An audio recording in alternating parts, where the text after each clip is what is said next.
testemunhas, livremo-nos de tudo que nos atrapalhe e do pecado que nos envolve. E corramos com perseverança a corrida que nos é proposta, tendo os olhos fitos em Jesus, o autor e consumador de nossa fé. Ele, pela alegria que lhe fora proposta, suportou a cruz, desprezando a vergonha, e assentou-se à direita do trono de Deus. Pensem bem naquele que suportou tal oposição dos pecadores contra si mesmo, para que vocês não se cansem nem desanimem. Na luta contra o pecado, vocês ainda não resistiram até o ponto de derramar o próprio sangue. Vocês se esqueceram da palavra de ânimo que lhes dirige como a filhos. Meu filho, não despreze a disciplina do Senhor, nem se magoe com sua repreensão. Pois o Senhor disciplina quem ama e castiga todo aquele a quem aceita como filho. Suportem as dificuldades, recebendo-as como disciplina. Deus os trata como filhos. Ora, qual o filho que não é disciplinado por seu pai? Se vocês não são disciplinados, e a disciplina é para todos os filhos, então vocês não são filhos legítimos, mas sim ilegítimos. Além disso, tínhamos pais humanos que nos disciplinavam, e nós os respeitávamos. Quanto mais devemos submeter-nos ao Pai dos Espíritos para assim vivermos, Nossos pais nos disciplinavam por curto período, segundo lhes parecia melhor, mas Deus nos disciplina para o nosso bem, para que participemos da sua santidade. Nenhuma disciplina parece ser motivo de alegria no momento, mas sim de tristeza. Mais tarde, porém, produz fruto de justiça e paz para aqueles que por ela foram exercitados. Portanto, fortaleçam as mãos enfraquecidas e os joelhos vacilantes. Façam caminhos retos para os seus pés, para que o manco não se desvie, antes seja curado. Esforcem-se para viver em paz com todos os homens e para serem santos. Sem santidade ninguém verá o Senhor. Cuidem que ninguém o exclua da graça de Deus, que nenhuma raiz de amargura brote e cause perturbação, contaminando muitos. Que não haja nenhum imoral ou profano como Esaú, que por uma única refeição vendeu os seus direitos de herança como filho mais velho. Como vocês sabem, posteriormente, quando quis herdar a bênção, foi rejeitado e não teve como alterar a decisão, embora buscasse a bênção com lágrimas. Oremos. Deus, nosso Pai, muito obrigado, Senhor, por tudo que ouvimos até aqui da Tua palavra e essa, Senhor Deus, descrição, esse raio-x a respeito da ira que pode nos ocorrer, nos acometer, Senhor Deus, e quase sempre nos surpreende negativamente. Agora, Deus, diante de Ti, da Tua palavra mais uma vez, desejamos, Pai, compreender um pouco mais da Tua vontade para nós e queremos expandir, Senhor, a nossa compreensão do Teu amor, da Tua graça por nós e pedimos que isso aconteça, Senhor, para a glória do Teu nome, em nome de Jesus é que nós oramos. Amém.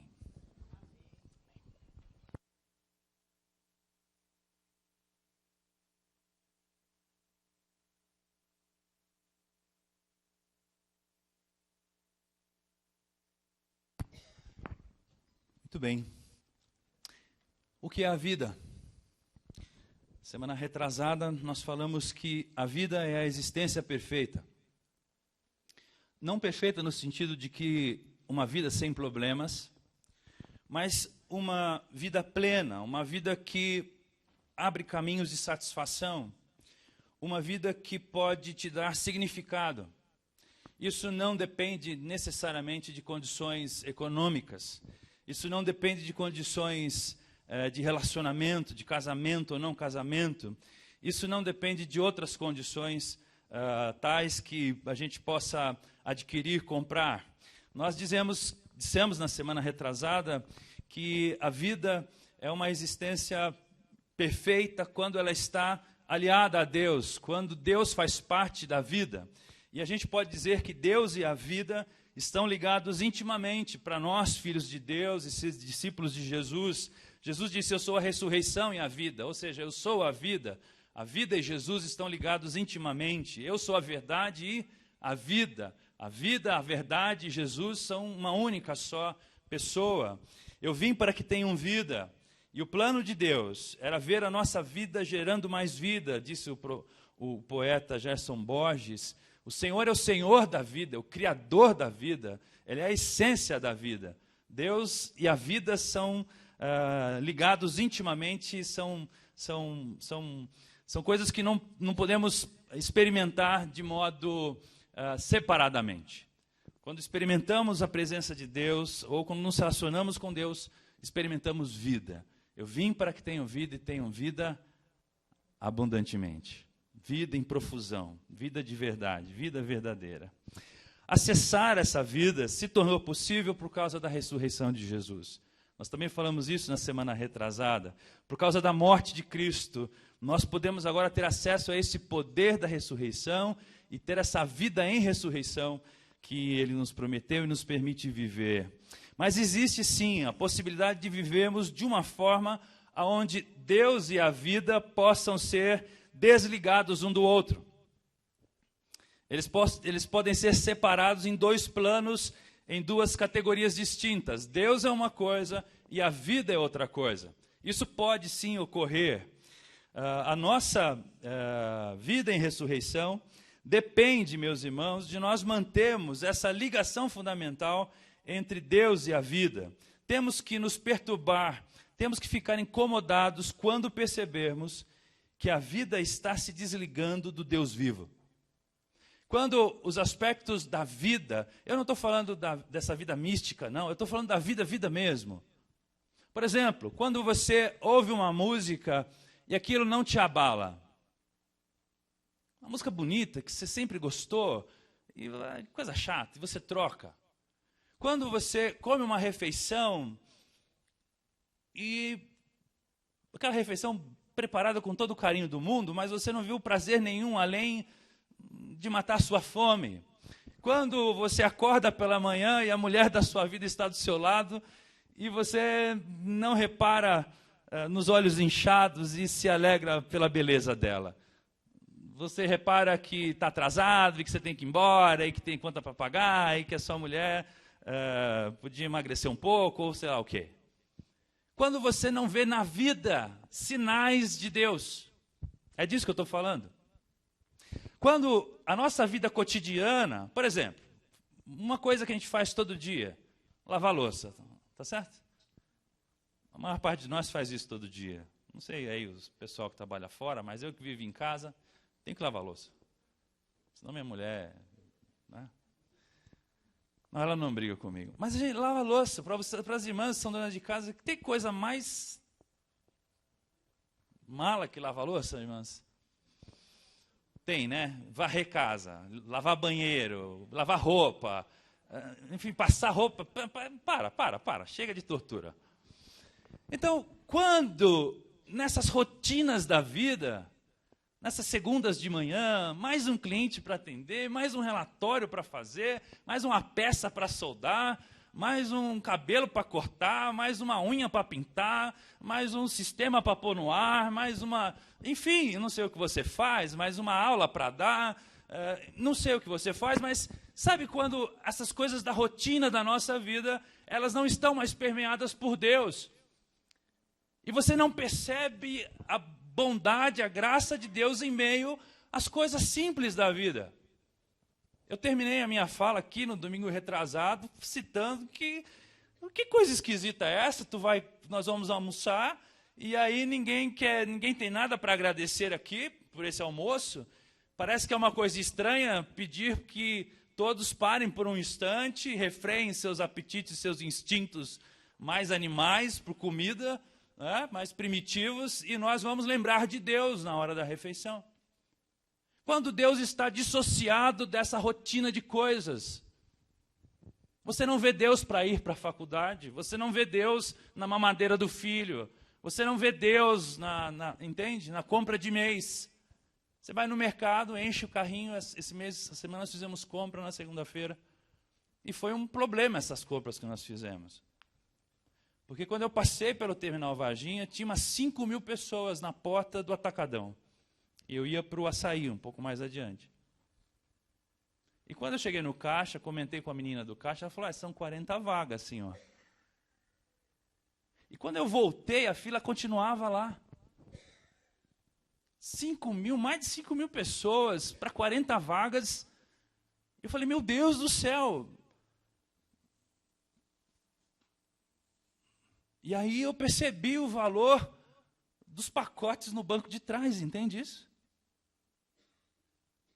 E quando eu cheguei em casa, eu falei, Senhor, me perdoa, porque eu nem sequer lembrei de que isso aqui não é conquista do meu trabalho, isso aqui é glória tua, isso aqui é misericórdia tua, isso aqui é graça tua sobre a minha vida.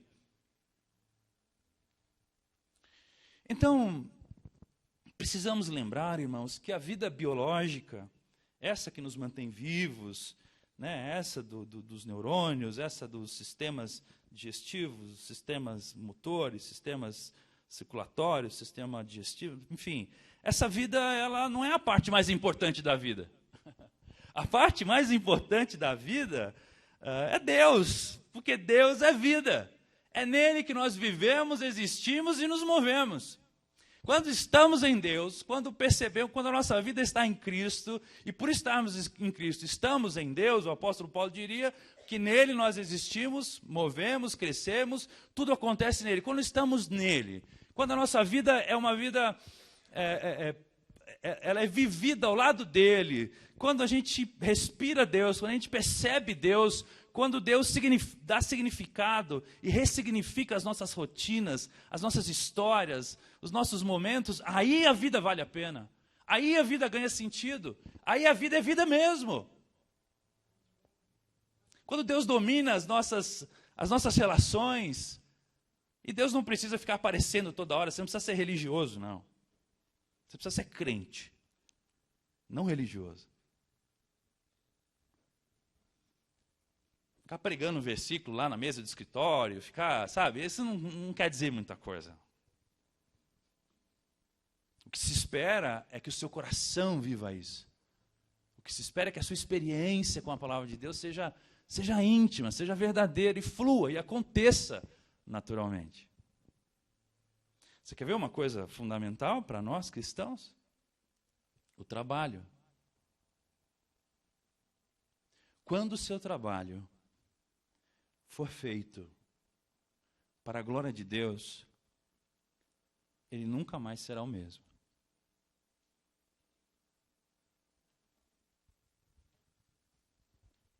Porque os irmãos sabem, né?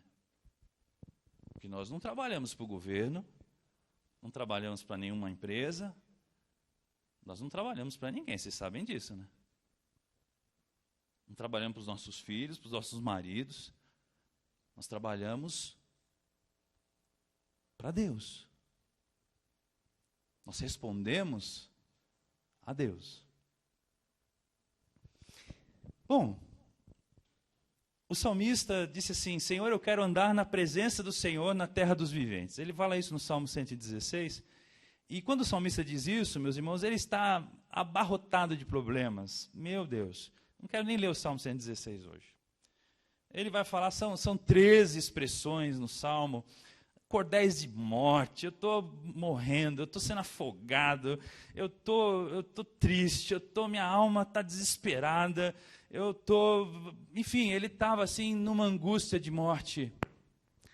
E aí ele percebe que Deus socorre ele na situação dele e fala assim, eu quero andar na presença do Senhor na terra dos viventes. E é isso que a ressurreição de Jesus nos permite viver.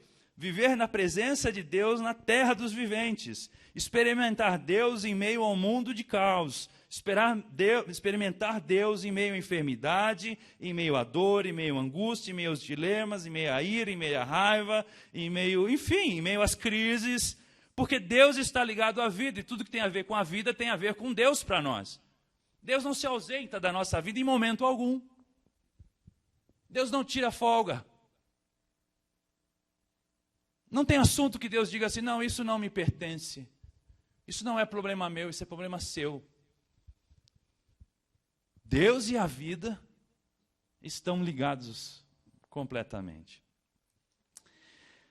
O versículo 1 diz assim, portanto, também nós, uma vez que estamos rodeados por tão grande nuvem de testemunhas, até aqui.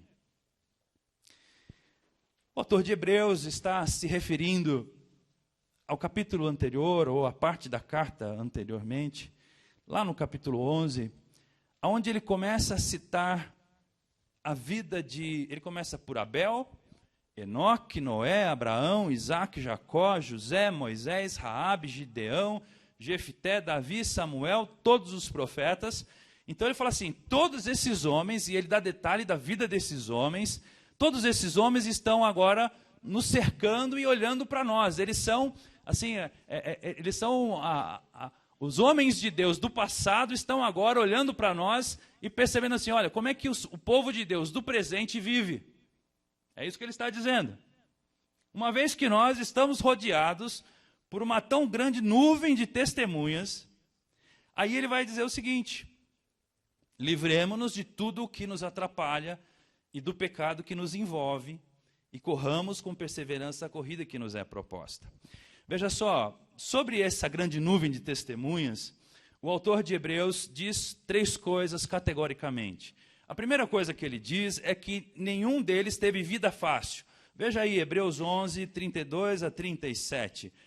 Que mais direi? Não tenho tempo para falar de Gideão, Baraque, Sansão, Jefté, Davi, Samuel e outros profetas, os quais pela fé conquistaram reinos, praticaram justiça, alcançaram o cumprimento da promessa, fecharam a boca de leões, apagaram com poder de fogo e espada ao fio da espada, da fraqueza tiraram forças, tornaram-se poderosos na batalha, puseram em fuga os exércitos estrangeiros. Houve mulheres que pela ressurreição tiveram de volta os seus filhos dos mortos, uns foram torturados, mas recusaram ser libertos para poderem alcançar uma ressurreição superior, outros enfrentaram zombaria, açoites, outros ainda foram acorrentados e colocados na prisão, apedrejados, cerrados ao meio, postos à prova, mortos, fio da espada.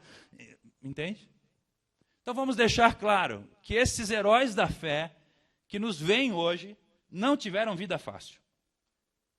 Tudo bem?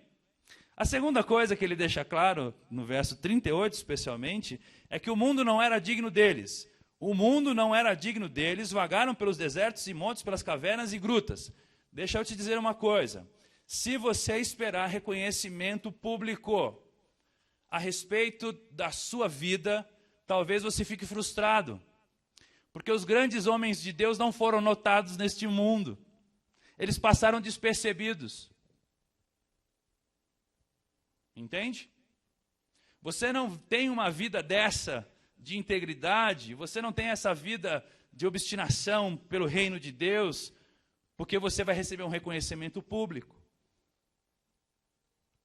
A sua audiência, quem tem que reconhecer o seu esforço, o que você faz ou deixa de fazer é uma pessoa só. O mundo não é digno de pessoas assim. O mundo não liga para pessoas assim. Você é um estrangeiro aqui nessa situação. Agora veja a terceira coisa que o autor diz de modo categórico. Apesar deles terem fé, nenhum deles recebeu o que havia sido prometido em vida. Veja que coisa triste isso. O verso 13 a 16 vai dizer isso, o verso 39 também. Todos esses viveram pela fé, morreram sem receber o que tinha sido prometido a eles. Viram-no de longe o saudaram, reconhecendo que eram estrangeiros e peregrinos na terra. E assim vai, o verso 39 também confirma isso. Todos esses receberam bom testemunho por meio da fé. No entanto, nenhum deles recebeu o que havia sido prometido. Ponto. Veja que coisa interessante. Ele conta a história de homens e mulheres de valor. Ele descreve o sacrifício desses homens e mulheres, mas deixa claro 3 coisas a respeito desses homens e mulheres de valor. Primeiro, nenhum deles teve vida fácil. Segundo, o mundo não era digno deles e o mundo não reparou neles. Diante das outras pessoas, eles não valiam nada. Só valiam alguma coisa diante de Deus. E terceiro, apesar deles terem muita fé, a promessa que eles receberam, eles não conseguiram desfrutar dessa promessa. O que vocês acham dessa proposta? Parece frustrante, não? Poxa, pastor, mas não dá para dar um final feliz aí e viveram felizes para sempre nesse texto hoje? Eis que surge o verso 40 do capítulo 11. Deus havia planejado algo melhor para nós, para que conosco fossem eles aperfeiçoados. Opa! Então parece que o final feliz sobrou para nós, hein? Que coisa boa isso! Do que ele está falando aqui? Que promessa é essa? Bom, ele está dizendo que a terra dos viventes, meus irmãos, é um lugar perigoso. É evidente que nós estamos numa batalha entre a vida e a morte o tempo todo, e é aqui que nós cristãos somos chamados a declarar a primazia da vida sobre a morte. Esta foi a promessa de Jesus, viver a ressurreição agora. Na tarde de ontem, um pastor que eu amo muito, um professor, não posso dizer que é meu amigo, porque não tenho essa intimidade com ele. Já falo dele várias vezes aqui, o pastor Antônio Carlos. Ele esteve com aquela família. Você ficou sabendo daquela menina que tomou um tiro de fuzil no Rio de Janeiro, dentro da escola? Né? E depois os policiais foram lá e executaram os bandidos no chão, e foi tudo gravado. Então, assim, eu não sei, por exemplo, se você falar assim, pastor, olha, a minha vizinha, a filha dela, acabou de tomar um tiro de fuzil na cabeça. O senhor pode ir lá falar alguma coisa de Deus para essa família? Por favor, não me faça essa ligação. Porque eu não sei o que dizer exatamente. O que você diz? Como é que você explica isso? Mas nós, meus irmãos, somos o povo da vida. Nós, quando enfrentamos a morte, quando enfrentamos a enfermidade, somos chamados a rir. Onde está a morte, a sua vitória? Onde está a morte, a sua força, o seu aguilhão? Porque Jesus ressuscitou. Eu venci a morte. Você crê nisso? Eu sou a ressurreição e a vida. E ainda que você morra, você terá vida. E aquele que está vivo vai sempre ter vida. Que audácia é essa? Era essa a promessa. Era essa a promessa dos profetas. Era essa a promessa da história de Israel. Haveria um tempo onde o Messias de Deus restauraria a vida ao seu povo. E isso aconteceu conosco. Essa parte Deus preparou para nós. Nenhum desses viram Jesus. Viram de longe, ouviram falar dele, mas nenhum desses recebeu o Espírito da ressurreição, o poder da ressurreição de Jesus, o Espírito de Cristo que desceu, porque os irmãos sabem, o Espírito de Deus não repousava sobre todas as pessoas naquele tempo. Essa presença que temos, essa sabedoria que recebemos, essa vida que nos impulsiona a viver, ela não estava disponível a todos. E essa era a promessa. E nós somos o objeto dessa promessa. Amém? Amém. No entanto, na segunda parte do verso 1, ele diz assim: livremo-nos, então, de tudo que nos atrapalhe, do pecado que nos envolve, e corramos com perseverança a corrida que nos é proposta. O que o verso 1b está dizendo? Está dizendo que nós, quando a gente se desconecta de Deus, quando a gente se desconecta da vida, quando essa vida que foi vivida por eles tão intensamente, eles são um grande testemunho dessa vida, quando a ressurreição de Jesus, o poder de Jesus, não está mais fazendo efeito em nós, não está tendo mais impacto na nossa vida, quando a gente começa a perder a conexão, começa a perder a intimidade, quando essa vida começa a ser estranha, não está mais na nossa rotina, quando isso começa a acontecer? Começa a acontecer quando há esse movimento de retrocesso. Esse movimento de retrocesso, ele não é radical, não é de uma hora para outra que você fala, não quero mais Jesus e vai embora. Não é isso. Isso começa lentamente, pode ser que esteja acontecendo com você agora. Pode ser que agora esteja acontecendo com você, de você começar a se insensibilizar a esse poder da ressurreição. Veja uma coisa. Nós começamos com a vida e mais vida. Você já reparou que um novo cristão é um cara empolgado com uma vida nova que ele recebeu? Repara se os velhos cristãos são assim também. A própria Escritura diz que vocês precisam voltar ao primeiro amor em Apocalipse. Jesus olha para a igreja e diz assim: vocês perderam aquela paixão que vocês tinham por mim. Então, esse processo de insensibilização, ele vai nos desconectando lentamente. Tudo é tão casual que a gente nem percebe. De repente, a corda se prende no nosso pé e já nem andamos mais. Perdemos o prazer da vida motivada pela ressurreição. Eu queria voar aqui, porque o tempo está me deixando fraturado, né? Eu queria dizer para os irmãos, o texto diz assim, olha, presta bem atenção, talvez eu termine com isso. Livremo-nos de tudo que nos atrapalha. Pode ler comigo? Livremo-nos de tudo que nos atrapalha e do pecado que nos envolve. Ele vai dizer, e eu quero dizer, o que é esse tudo que nos atrapalha? Tudo é muita coisa, né?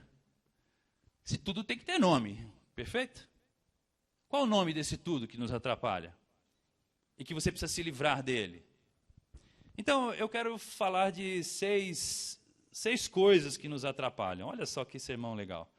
6 coisas que nos atrapalham a correr. 6 coisas que nos atrapalham. 6 coisas que nos afastam de Deus. 6 coisas que desconectam a nossa vida da vida de Deus. Tá bom? Eu vou fazer assim, na hora que terminar o nosso tempo, eu vou parar onde eu estiver, e domingo que vem eu recupero parte do sermão e dou continuidade a ele, tá bom? É esquisito isso, nunca fiz isso, mas vou tentar ver se dá certo. As pessoas falam, por que o senhor não dividiu em 2 vezes? Então eu vou dividir hoje. É como se você estivesse no meio do almoço e eu falasse assim, me dá essa travessa de lasanha aqui.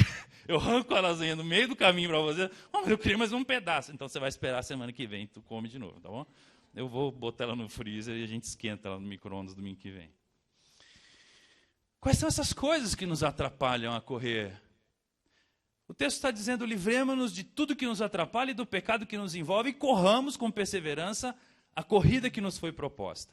Eu acho que tem 6 coisas, pelo menos, que nos atrapalham. Acho que tem um monte de coisa que nos atrapalha, mas eu pensei nessas 6 e o texto também sugere algumas coisas aqui. Eu quero me manter fiel ao texto.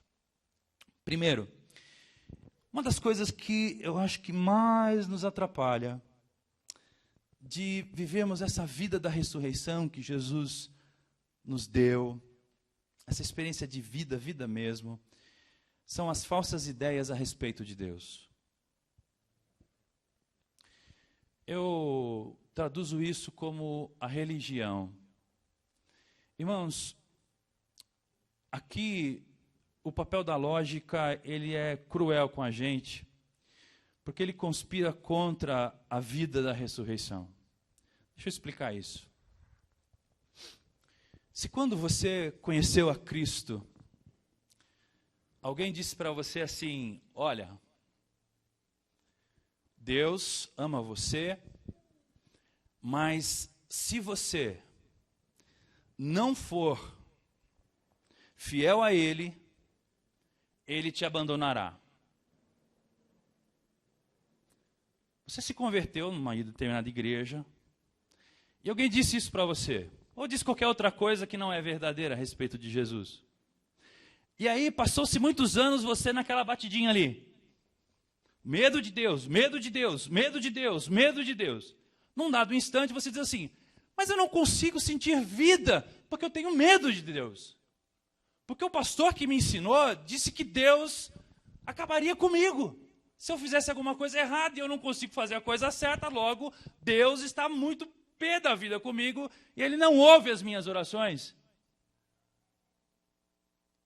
Aí chega uma outra pessoa e diz assim, não, mas não é assim não. Eu vim para que tenham vida. Aí Jesus vai dizer assim, ó, conhecereis a verdade e a verdade vos libertará. Quer dizer que tem uma verdade verdadeira, porque o pastor falava lá que aquilo era verdade, o que ele dizia. Não, mas aquilo não era verdade. Entende isso? Uma das coisas que nos atrapalha a correr a vida cristã são as falsas ideias a respeito de Deus que nós aprendemos. Pergunto eu para você, meu irmão, minha irmã, quantas falsas ideias você teve que derrubar na sua vida cristã para poder se aproximar de Deus? Quantas? Nossa, eu acho que o meu ministério, sabe qual é? Meu foco principal de ministério? Ajudar cristãos a se converterem. Esse é o meu ministério. Eu me enrolo todo com um não cristão. Eu fico todo sem jeito, não sei o que dizer para ele. Agora, com o cristão, chega esses caras que diz que sabe tudo, que entende tudo, que cita a Bíblia. Aí eu já falo, ele não entendeu muito bem. Com esse cara aí eu adoro conversar. Adoro provocar ele. Adoro deixar ele louco. Adoro deixar ele irado. Cansa muito esse trabalho. Veja que coisa interessante isso. Jesus respondeu, vocês estão enganados, pois não conhecem as Escrituras, nem o poder de Deus.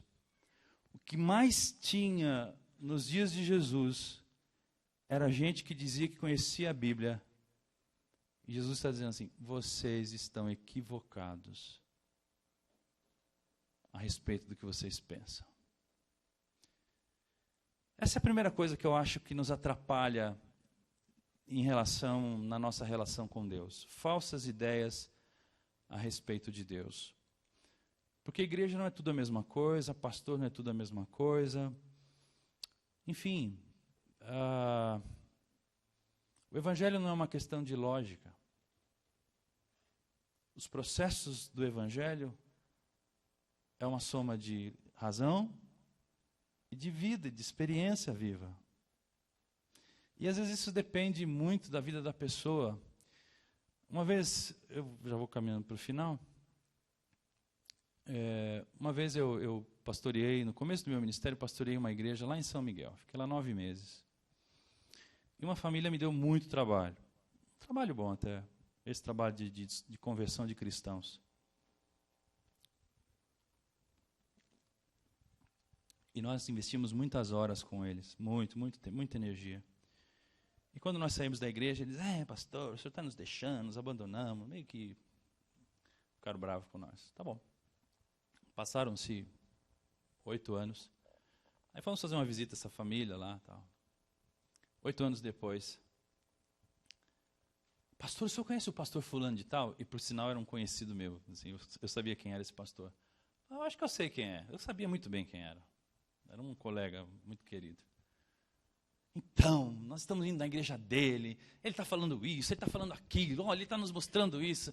Tudo aquilo que nós falamos 8 anos atrás, era exatamente o que o cara estava dizendo. E a gente assim, sério? O que mais que ele disse? Não, ele disse isso também, ele disse que a gente tem que ser assim, que a gente tem que ser livre, que a gente tem... que bom, meu. Pensa, assim, na hora que a gente entrou no carro, quase que eu falei assim, eu bato em você, você bate em mim, tá bom? Porque a gente não estava assim, como pode, entende isso? Então depende de uma série de fatores. Às vezes você depende da vida para amadurecer, entende? As nossas crises, os nossos desesperos, às vezes é nesses processos que Deus nos revela de verdade aquilo que a gente achava que conhecia. Você fala, meu Deus, eu só te conhecia de ouvir falar. Depois que eu passei essa miséria toda na minha vida, agora eu não ouso nem desconfiar mais de ti. Eu te conheço de andar com você. Entende isso? Então eu tenho que ficar em paz. Faz parte do processo. Eu semeio, o outro vem rega, e vem lá um outro que não fez nada, só chega e colhe, espertinho, e acha que ele é o bom. Mas nem sabe que fui eu que arranquei os tocos daquele terreno, daquele coração, fui eu que arranquei, né? Mas tudo bem, deixa para lá, Deus sabe, né? Ele um dia vai pagar isso aí. Essa conta ele vai pagar um dia. Bom, 2 são 6, né? Vou falar o 2 e vou acabar, tá bom? Pode vir os músicos já para nós cantar uma música, abraçar os irmãos e ir embora para casa almoçar. Segunda coisa que eu acho que nos atrapalha nesse processo de fazer com que Deus e a vida se divorciem, esse divórcio entre Deus e a vida, são os traumas do passado. Traumas do passado. Meu Deus. Você está com o Hebreus aberto aí? Vira uma folha, por favor. Vai lá no versículo 14 e no versículo 15. Ouça isso, por favor. Esforcem-se para viver em paz com todos.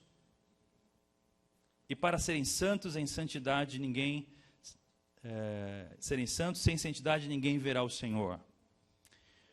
Cuidem que ninguém se exclua da graça e que nenhuma raiz de amargura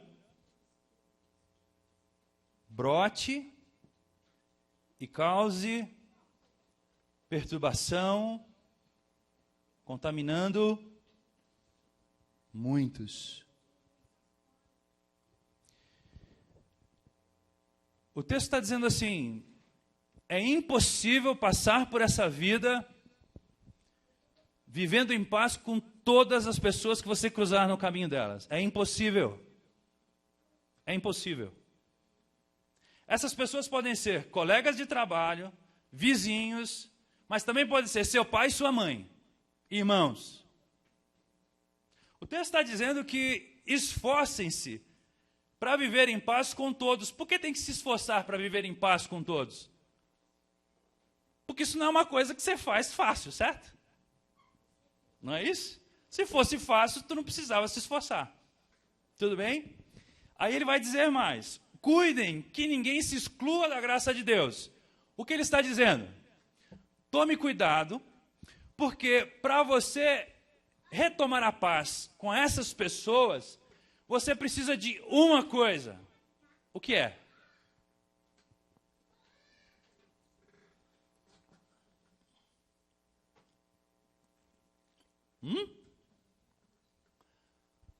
Como é que você faz para viver em paz com aquele cara que te amaldiçoou quando você tinha 5 anos de idade? Como você faz para viver em paz com o cara que matou seu filho, assassinou teu filho, atropelou seu filho? Como você faz com o tio que te abusou? Como você faz para viver em paz, enfim, com o chefe que se fez nas suas costas e quando era para reconhecer o teu valor, pôs você na rua? O que você faz para viver em paz com essas pessoas do passado? Não se exclua da graça. Em outras palavras, a sua relação com a graça de Deus, a intensidade da bondade de Deus por você, te capacita a olhar para os outros e falar assim: ah, tudo bem, eu sei, seu miserável, eu também era assim, e se Deus me amou, eu posso perdoar você, porque Deus me perdoou. Quando Paulo chegou para Jesus e disse assim: Senhor, eu não estou aguentando mais, eu estou saturado, eu estou de... Eu ia falar uma coisa assim, mas não vou falar. Você já ouviu, né? Então. Aí a resposta de Jesus assim é muito serena, né? A minha graça te basta, meu filho. É para não, peraí. A conversa não terminou, vou falar de novo. Eu estou com problemas assim. Paulo, eu já falei, vou falar de novo pela segunda vez. A minha graça é suficiente para você lidar com esse espinho na sua garganta, com essa memória infernal. Não, Deus, não dá, não dá. Não se exclua. Paulo, eu vou falar pela terceira e última vez. A minha graça é suficiente para resolver o seu trauma. Olha o que ele está dizendo agora. Cuidem que ninguém se exclua da graça de Deus, porque se você se excluir da graça de Deus, se você não conhecê-la, se você não aproveitá-la, se você não se apropriar da graça de Deus, alguma raiz de amargura vai brotar e vai causar perturbação em você, e essas raízes contaminam muito as pessoas. Irmãos, eu ouso dizer que esses seminários sobre emoções estão denunciando uma porção de broto, de raiz. Em mim estão.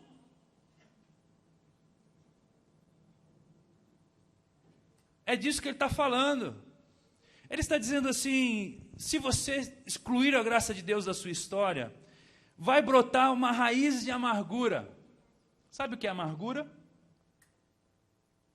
Amargura é quando você pensa em alguém ou em algo e aquilo amarga a tua boca, sabe? Sabe? Você lembra de alguém, de alguma situação, e aquilo te transtorna. O estômago já vira e você já fica incomodado e rapidamente você foge daquele assunto. Na minha história de familiar, a gente teve um grande tropeço, assim, uma grande amargura com uma comunidade da fé. E quando eu falo o nome da comunidade da fé lá em casa, parece que as pessoas... Não fala esse nome aí. Alguns irmãos, mesmo depois de anos, me repreendem. Pastor, não cita esse nome. Esse nome não é bom para você citar. Mas como assim? Eu já fiz as pazes com o meu passado. A graça de Deus me permitiu falar dos meus agressores sem mais sentir dor, amargura. Eu resolvi isso. Se você não resolve isso, sabe o que vai acontecer? Você começa a se distanciar de Deus. Essa raiz de amargura vira uma árvore de amargura, que vira um fardo de amargura, que vira uma vida de amargura. E aí, sabe qual é a grande ideia de Satanás nessa hora? O que você acha de viver a partir do mal que te fizeram? Você é uma vítima, se vitimize. Coitadinho de mim. Ai, e aí você vive em função da sua amargura. O que era para ser uma coisa para ser exterminada da sua vida, superada pela graça, virou a sua razão de viver. Coitadinho de mim. Me bateram tanto, me judiaram tanto. E aí você vive em função de uma tragédia. Aí piorou de vez, pessoal. Aí piorou de vez. Aí a sua vida acabou de vez. Cenas dos próximos capítulos. Não perca domingo que vem. Tudo que te atrapalha na sua relação com Deus. Tudo que pode te afastar da vida. E te afastando da vida, te afasta de Deus. Em 6 capítulos, já falamos de 2 hoje. Temos mais 4 capítulos. E depois falamos também dos pecados. Quais seriam os pecados que nos fariam nos afastar de Deus? Você verá domingo que vem, aqui nessa bate-igreja, nesse bate-horário, nesse bate-canal, com o seu bate-pastor, e o bate-Robin está lá atrás agora, tem um bate-Robin lá.